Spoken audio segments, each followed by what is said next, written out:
ടാബിൽ പഠിക്കുക. പിന്നെ പഠിത്തത്തിന് വേണ്ടി മാത്രമേ ഉപയോഗിക്കുകയുള്ളൂ. ഉമ്മാൻ്റെ തലയിൽ പിടിച്ച് സത്യം ചെയ്യണം, ഇത് പഠിക്കാൻ വേണ്ടി മാത്രമേ ഉപയോഗിക്കുള്ളൂ എന്നുള്ളത്. സോ ഇപ്രാവശ്യത്തെ NMMS ഓൾ കേരള ടോപ്പർ നമ്മുടെ എഡ്യൂക്കോട്ടിന്റെ ഫൗണ്ടേഷൻ ബാച്ചിലുള്ള കുട്ടിയാണ്. സോ അവൾക്കുള്ള കുറച്ച് സർപ്രൈസ് ഗിഫ്റ്റുകളായിട്ട് നമ്മളിത് പോകാൻ പോവാണ്. നമുക്ക് അവളെ പോയി സർപ്രൈസ് ചെയ്യാം.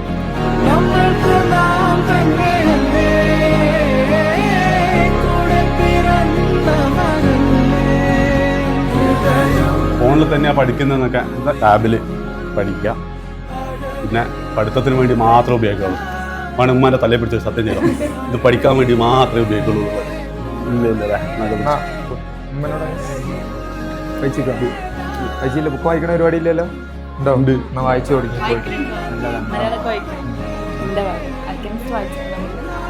വായിച്ചിട്ടില്ല, അതൊക്കെ നല്ല ചിലപ്പോൾ